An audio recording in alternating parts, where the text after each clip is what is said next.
nous sur le plateau du Trésor de France 2. On est absolument ravis de vous recevoir parce que vous êtes à l'affiche et le comédien principal d'un très très beau film qui s'appelle Monsieur Lazare. C'est le film de Philippe Falardeau. Il est sorti en salle mercredi dernier, mais il faut absolument en parler parce qu'il faut absolument que tout le monde aille le voir. C'est vraiment un très beau film. Et puis votre spectacle Petit choc des civilisations, il va démarrer à partir de demain au théâtre du Rond-Point à 18h30. C'est une belle rentrée, dites-moi, pour vous, riche en émotions, en sentiments et en réflexions. C'est une coïncidence très agréable, oui. Et d'autant plus que dans le film, je joue un personnage extrêmement fragile, très miné par des drames personnels. Et de l'autre côté, au théâtre, je joue un arlequin qui provoque, qui titille, qui s'amuse. Alors on va parler du film Monsieur Lazare, donc qui est sorti en salle mercredi dernier. En deux mots, pour ceux qui ne l'ont pas encore vu, racontez-nous l'histoire. Est-ce que si je dis que ce sont deux douleurs qui se rencontrent, c'est juste? Complètement, absolument. Je crois que deux douleurs qui se rencontrent et qui arrivent à créer la vie. Monsieur Lazare est lesté d'une tragédie personnelle terrifiante.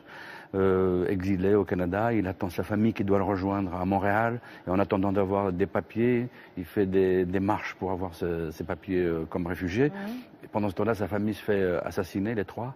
Donc il est dans un gouffre absolu. Et au lieu d'aller se jeter du haut d'un pont, il est tiré par la vie, dans une petite classe avec des enfants de 11-12 ans qui seraient à peu près l'équivalent de ses enfants. Et donc, c'est comme s'il allait les recréer, les réinventer. Parce qu'il y a eu un suicide d'une institutrice dans cette classe. C'est ça le départ du film. Ça. Il y a des thèmes très forts qui sont abordés, notamment le partage du deuil, le partage de la douleur entre un adulte et des enfants.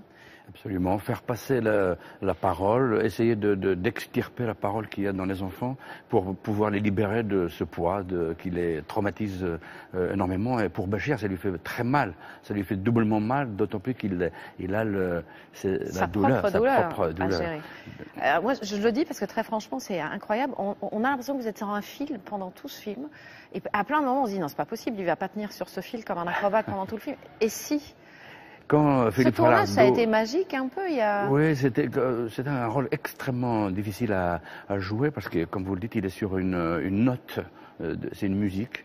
Et quand Philippe Falardeau m'a proposé le film, je lui ai dit, écoute, je crois que je le vois à 20 cm au-dessus du sol. Exactement. Parce c'est un personnage étrange, mais en même temps extrêmement chargé de désir de vie, d'amour, d'ouverture vers les autres. Il est très curieux de cette langue, des gens, et tout l'étonne. Et c'est cet étonnement qui le... Alors, allez voir ce film, absolument. Si vous ne l'avez pas encore vu, il faut absolument aller voir Monsieur Lazare. Il y a le film, mais il y a aussi le spectacle qui débute demain. Enfin, qui débute pas vraiment, parce que vous avez déjà joué en province, puis il y aura une grande tournée. Ça s'appelle Petit choc des civilisations. Racontez-nous le point de départ de ce spectacle. Comment vous avez décidé de le faire?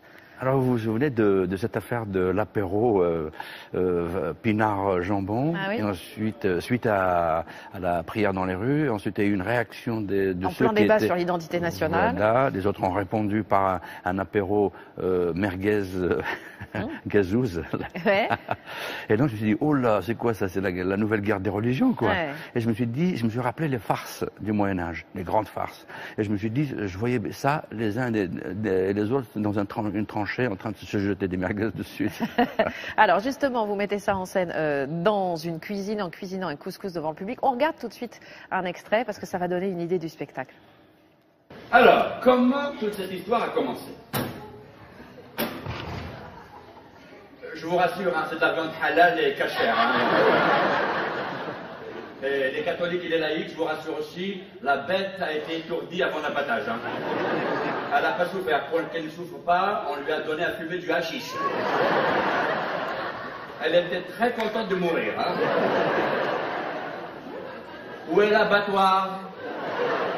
Voilà, il y a de l'humour dans le spectacle, comme toujours, mais il y a du fond aussi. Est-ce que vous espérez que couscous, cassoulet, paella, bouillabaisse se mélangent joyeusement dans le spectacle et puis surtout se réconcilient? Se réconcilient à la même table.